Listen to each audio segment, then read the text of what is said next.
بسم الله. أنا أستاذ عبد الدايم، مرحبا بك في الدورة الثالثة لمهرجان صيد طنجة الدولي. طبعا عبد الدايم كفنان، ما هو انطباعك على هذا المهرجان؟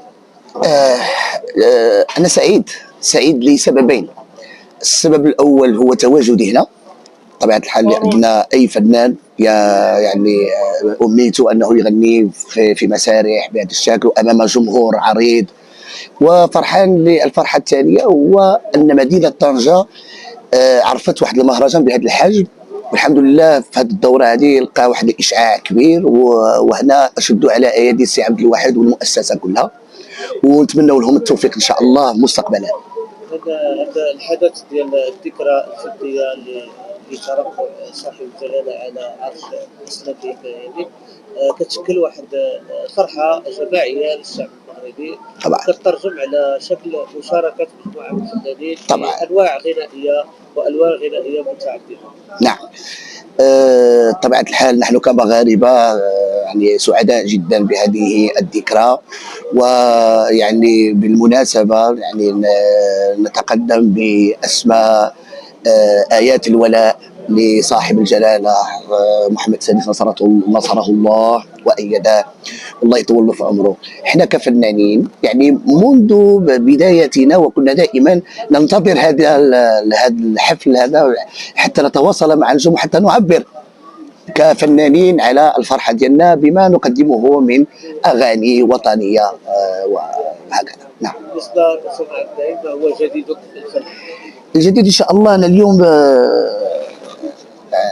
يوم الواحد في الشهر عندي ان شاء الله واحد الفيديو كليب هو اللي غادي ينزل، ولكن هو مناسباتي يعني في نحن الان في موسم الصيف، في موسم الاعراس، قلت واحد الاهداء كاهداء فني للعرايس اللي غادي يتزوجوا هذا الصيف باذن الله. وعندي مشروع فني اخر ان شاء الله في بدايه السنه المقبله، مشروع اغنيه جديده، سينجل خاصه، ومشروع ثاني هو كنت بديته هذه من 5 سنوات قبل، النبش في التراث الفني العربي بشكل عام والفن المغربي بشكل خاص.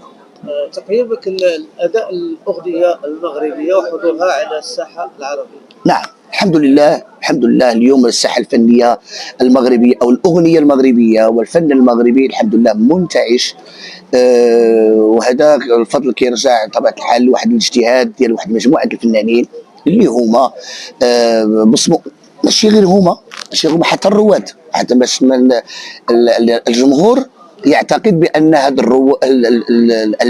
الفنانين الشباب هما اللي وصلوا الاغنيه المغربيه للمشرق وهذا، ولكن على العكس كانوا رواد الحمد لله، والاغنيه المغربيه كانت منتشره في الستينيات في السبعينيات، وقع واحد الركود في فتره معينه، وقعت واحد المنعطف، وبالتالي اليوم الحمد لله راه الموسيقى المغربيه هي التي تطفو على السطح في الساحه الفنيه العربيه ككل، وبالدليل ان مجموعه ديال الفنانين العرب يعني يفضلوا ان يغنوا باللغه المغربيه وبالايقاعات المغربيه.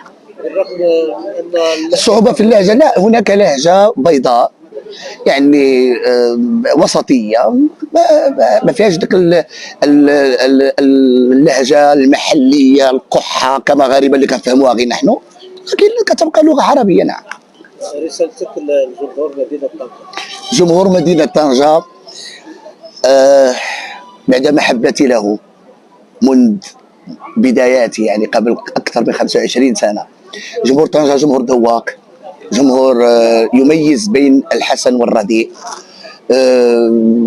دائما، وخصوصا مدينه طنجه اليوم كتعرف واحد الطفره تنمويه كبيره بفضل التعليمات الساميه لصاحب الجلاله والمسؤولين اللي عندنا هنا في المدينه، رغم ما يقال من هنا وهناك بعض المشاكل، لان هذه المشاكل في جميع اقطار العالم، لكن طنجه عرفت في السنوات الاخيره طفره تنمويه اقتصاديه اجتماعيه، ونتمنى ان شاء الله تزيد للقدام باذن الله وتخلصوا من بعض المشاكل اللي هي دائما تبقى عالقه، ولكن ما دامت هناك اراده الحمد لله مدينه طنجه ستكون بخير. شكرا. شكرا سيدي. شكرا.